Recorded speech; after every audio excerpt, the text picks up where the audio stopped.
So next நம்ம பார்க்க போகிறது கேஸ் வெல்டிங் சம்மந்தமாக. கேஸ் வெல்டிங் அப்படின்னா என்ன? ஸோ இது வரைக்கும் நம்ம பார்த்தது வந்து எலக்ட்ரிக் கரண்ட் யூஸ் பண்ணி வெல்டு பண்ணுவோம். இப்போ நாம் யூஸ் பண்ண எலக்ட்ரிக் கரண்ட்டு, அதுக்கப்புறம் ஃப்ரிக்ஷன் யூஸ் பண்ணோம், அப்புறம் லேசர் யூஸ் பண்ணோம், அதுக்கப்புறம் எலக்ட்ரான் பீம் யூஸ் பண்ணோம். இந்த மாதிரி நிறைய விஷயங்கள் யூஸ் பண்ணி கிரியேட்டட் இந்த ரெண்டு பீஸுக்கு நடுவில் ஹீட்டை ஜென்ரேட் பண்ணி அந்த ஹீட்டால் ரெண்டு மெட்டலையும் ஃபியூஸ் பண்ணி வெல்டு அடித்தோம், with or without using filler metal. இப்போ நம்ம பார்க்க போகிறது கேஸ் வெல்டிங்குங்கிறது பேர் சொல்லுது உங்களுக்கு. என்னது இங்கே நம்ம யூஸ் பண்ண போகிறது வந்து கேஸ். என்ன கேஸ் அப்படின்னா ரெண்டு கேஸ் யூஸ் பண்ணுவோம். ஆக்சிஅஸ்டலின் கேஸ் வெல்டிங்னு பேர் இதுக்கு. ஆக்சிஅஸ்டலின் கேஸ் வெல்டிங்னா என்ன? ஆக்சிஜன். ஸோ ஆக்சிஜன் வச்சும் அசிட்டலின்ற ஒரு காற்று வச்சும் வாயு வச்சும் ரெண்டுத்தையும் சேர்த்து அதை நம்ம பொருத்தி என்ன பண்ண போகிறோம்? வெல்டு, அந்த ஹீட்டை ஜென்ரேட் பண்ணி அந்த மெட்டலை உருக்கி அதை வந்து நம்ம வந்து வெல்டு அடிக்க போகிறோம். சரிங்களா? ஸோ இதுதான் வந்து அந்த ஆக்சிஅஸ்டலின் கேஸ் வெல்டிங்கினுடைய படம். இதில் என்னென்னலாம் இருக்குது அப்படிங்கிறத பார்க்கலாம். ஃபஸ்ட்டு ரெண்டு work piece which is to be welded. அதுக்கப்புறம் இந்த போர்ஷன் வந்து வெல்டிங் டார்ச். இந்த வெல்டிங் டார்ச்சினுடைய ஸ்பெஷாலிட்டி என்னென்னா, நான் ப்ளூ இருக்கு இல்லையா, ரெட் இருக்கு இல்லையா, ஸோ ரெட்டை நான் சேஞ்ச் பண்ணால் இங்கே இந்த ரெட் சிலிண்டர்லேருந்து வர காற்றை நான் மாடிஃபை பண்ண முடியும். அதே போல் இங்கே ப்ளூ இருக்கு இல்லையா, அதை நான் சேஞ்ச் பண்ணால் பிளாக் சிலிண்டர்லேருந்து வர காற்றை மாடிஃபை பண்ண முடியும். ஸோ நான் மிக்சிங் ஆஃப் ஆக்சிஜன் அண்ட் அசிட்டிலினை இந்த வெல்டிங் டார்ச்சிலே நான் செய்ய முடியும், மாற்றி அமைக்க முடியும். இந்த வெல்டிங் டார்ச் வந்து கொஞ்சம் ஹை டெம்பரேச்சரை வித்ஸ்டாண்ட் பண்ணக்கூடிய மெட்டீரியலில் செஞ்சுருப்பாங்க. ஏன்னா இங்கே வந்து ஹாட் கண்டினியூஸாக உங்களுக்கு வந்து அந்த நெருப்பானது வரும் இல்லையா, அதுக்காக இங்கே தான் பற்ற வைக்கிறது. ஆக்சுவலாக இந்த welding torch will be connected to the 2 cylinders. ரெண்டு சிலிண்டர் கூட கனெக்ட் பண்ணியிருப்பாங்க. ஒன்று வந்து பிளாக் கலர், நார்மலாக black colour cylinder and black colour hose இருந்ததுன்னா that cylinder is oxygen cylinder. சரிங்களா?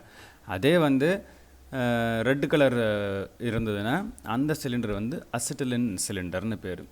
ஸோ இந்த acetylene will be connected to one port, மேலே இருக்கிற அது கூட கனெக்ட் பண்ணிவிடுவாங்க, கரெக்டாக கனெக்ட் பண்ணிவிடுவாங்க. அதே போல் அந்த பிளாக்ல oxygen cylinder will be connected to the bottom. So இதில் வந்து 2 types of regulators will be there. இங்கே ஒரு 2 ரெகுலேட்டர் இருக்குது பாருங்கள். 2 ரெகுலேட்டர். ஒன்று வந்து என்ன அப்படின்னா இதனுடைய இன்சைடில் இருக்கிற ப்ரெஷரை எவ்வளோ இருக்குது அப்படிங்கிறத சொல்கிறதுக்கும், இன்னொன்று வந்து இந்த நாபை நான் சுற்றும் பொழுது வெளியில் போகிற ப்ரெஷர் என்ன ப்ரெஷரில் இருக்குது அப்படிங்கிறத சொல்கிறதுக்காகவும் நமக்கு வந்து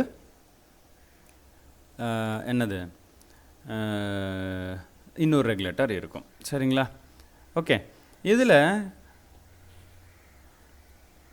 இதில் என்ன அட்வான்டேஜ் அப்படின்னா, நான் இங்கே வந்து ஹீட் பண்ணிவிட்டு இந்த சைடில் வந்து ஐ கேன் யூஸ் தி எலக்ட்ரோட்னா என்ன சார்? எலக்ட்ரோடு இல்லை, ஃபில்லர் மெட்டீரியல் யூஸ் பண்ணிக்கலாம். எலக்ட்ரோடுங்கிற பாயிண்ட்டுக்கு இங்கே வரது கிடையாது. ஃபில்லர் மெட்டீரியல் நான் யூஸ் பண்ணிக்கலாம். ஃபில்லர் மெட்டீரியல் யூஸ் பண்ணாமலும் இந்த ஹீட்டை யூஸ் பண்ணி வெல்டு பண்ணிக்கலாம். சரிங்களா?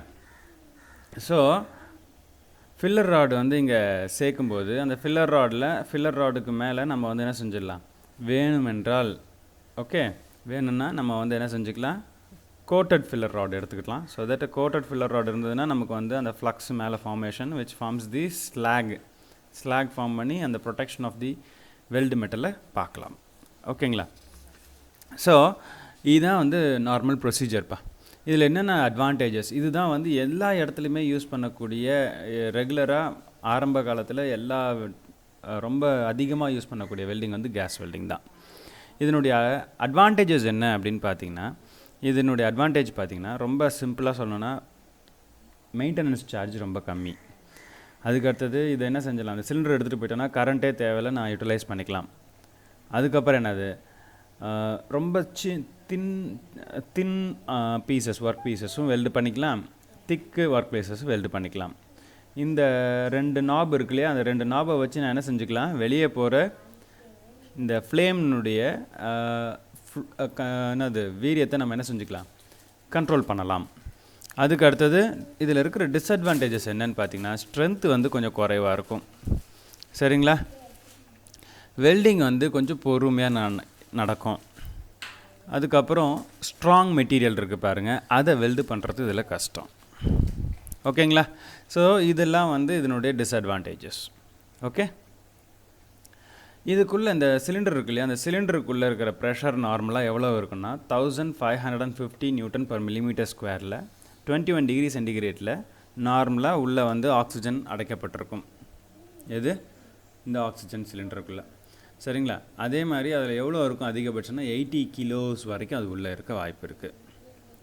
அதே மரூன் கலரோ இல்லை ரெட் கலரிலோ இருக்கிறது தான் வந்து உங்களுக்கு என்னது, அசிட்டிலின் சிலிண்டர். இந்த ஹோஸு கூட அதே கலரில் வச்சுருப்பாங்க. ஸோ தட் நமக்கு வந்து ஈஸியாக கனெக்ட் பண்ணுறதுக்காக. ஓகேங்களா? This is with respect to gas welding. So gas வெல்டிங்கில் 3 விதமான ஃப்ளேம்ஸ் இருக்குது கேஸ் வெல்டிங்கில். ஏன்னா நமக்கு வந்து 2 காம்பினேஷன் இருக்குது. 2 காம்பினேஷன் என்னது, ஆக்சிஜன் ஒன்று இருக்குது, அசிட்டிலின் ஒன்று இருக்குது. ஸோ 2 விதமான காம்பினேஷன் இருக்குது. அப்போ 2 விதமான காம்பினேஷன் இருக்கும்போது இப்போ ஆக்சிஜன் கம்மியாக இருந்து அசிட்டிலின் அதிகமாக இருந்ததுன்னா அப்போது நமக்கு வந்து ஒரு டைப் ஆஃப் ஃப்ளேம் கிடைக்கும். ஆக்சிஜனும் அதிகமாக இருந்து அசிட்டிலின் கம்மியாக இருந்து அப்போது ஒரு டைப் ஆஃப் ஃப்ளேம் கிடைக்கும். ரெண்டுமே ஈக்குவலாக இருந்தால் அப்போது ஒரு டைப் ஆஃப் ஃப்ளேம் கிடைக்கும். ஸோ அதை பற்றி தான் இப்போ பார்க்க போகிறோம். ஸோ ரெடியூசிங் ஆர் கார்பரைசிங் ஃப்ளேம்னு சொல்லுவாங்க. ரெடியூசிங் ஆஃப் கார்பரைசிங் ஃப்ளேம்னா என்ன? இதில் என்ன இருக்கும்னா எக்ஸஸாக அசிட்டிலின் இருக்கும். எக்ஸஸாக வந்து அசிட்டிலின் இருக்கும். அதுக்கு அப்போது அசிட்டிலின் அதிகமாக இருந்தாலே அது வந்து ரெடியூசிங் ஃப்ளேம்னு பேர், ஆர் கார்பரைசிங் ஃப்ளேம்னு பேர். இதில் 3 ஜோன் வந்து பார்க்க முடியும். இன்னர் கோன், உள்ளே இருக்கிற கோன் வந்து ஒன்று இருக்கும். அதுக்கப்புறம் வெளியில் இருக்கிற கோனு, இதில் 2 கோன், ரெண்டு தான் பார்க்க முடியும். அதாவது ஒன்று வந்து இன்னர் கோன், ஒன்று இன்னொன்று வந்து outer cone. Maximum temperature reach பண்ணுறது இந்த ஜோனில் இருக்கும். சரிங்களா? இது வந்து ரெடியூசிங் ஃப்ளேம்னு பேர். அதுக்கு அடுத்தது ஆக்சிஜன் ஃப்ளேம். ஆக்சிஜன் ஃப்ளேம்னா என்ன? ஆக்சிடைசிங் ஃப்ளேமுக்கு வந்து ஆக்சிஜன் கண்டென்ட் அதிகமாக இருக்க போது, அப்புறம் இது என்னது, அசிட்டிலின் கண்டென்ட் குறைவாக இருக்க போகுது. இது 1.5 மடங்கு இருக்கும், இது 1 மடங்கு தான் இருக்கும். அப்போ இது எங்கெல்லாம் யூஸ் பண்ணுவாங்க? பிராஸஸ்க்கு, பிரான்ஸு, காப்பர்லாம் வெல்ட் அடிக்கிறதுக்கு யூஸ் பண்ணுறாங்க. இதுலேயும் 2 கோன் தான் இருக்கும். 2 இது உள்ளே இருக்கிற அந்த ரெட் கலர் வந்து இன்னர் கோனு, இதில் இருக்கிறது அவுட்டர் கோனு. சரிங்களா? இது வந்து நார்மலாக பர்பிள் கலரில் இருக்கும். இது வந்து குறுகலாகவும், அது வென் கம்பேர் டு திஸ் இது வந்து பார்த்திங்கன்னா தடிமனாக இருக்குது பாருங்கள். ஆனால் இது வந்து என்னது, குறுகலாக நீட்டாக இருக்கும். ஸோ இதுதான் வந்து ஆக்சிடைசிங் ஃப்ளேம்னுடைய வித்தியாசம். இது எல்லாமே ரியல் டைமில் நம்ம எடுத்த வீடியோஸ், ரியல் டைமில் எடுத்த பிக்சர்ஸ் இது ஆக்சுவலாக. அதுக்கு அடுத்தது வந்து நியூட்ரல் ஃப்ளேம். நியூட்ரல் ஃப்ளேம்னா என்ன? ரெண்டுமே ஈக்குவல் அளவில் இருக்கிறது. அசிட்டிலினும் ஆக்சிஜனும் 50-50% இருந்ததுன்னா அது வந்து நியூட்ரல் ஃப்ளேம். அப்போது இதை நார்மலாக எதுக்கு யூஸ் பண்ணுவாங்கன்னா லோ கார்பன் ஸ்டீலுக்கும் மைல்டு ஸ்டீலுக்கும் யூஸ் பண்ணுவாங்க. லோ கார்பன் ஸ்டீலுக்கும் மைல்டு ஸ்டீலுக்கும் யூஸ் பண்ணுவாங்க. இதில் வந்து 3 கோன்ஸ் இருக்கும். ஒன்று வந்து இன்னர் கோன், இன்னொன்று வந்து நடுவில் இருக்கிற கோன், அதுக்கு அடுத்தது அவுட்டர் கோன். இன்னரில் இருக்கிறது வந்து நல்லா வெளிச்சமாக இருக்கும். நடுவில் இருக்கிற கோன் வந்து வெள்ளை நிறத்தில் இருக்கும், ஒயிட் கலரில் இருக்கும்.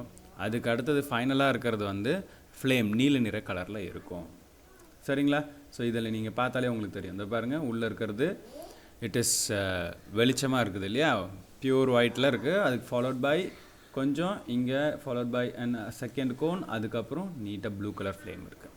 So this is the real time picture and this is then இதுதான் நீங்கள் வந்து இப்போ எக்ஸாமில் வரைஞ்சி நீங்கள் பண்ண போகிற விஷயம். ஓகேங்களா?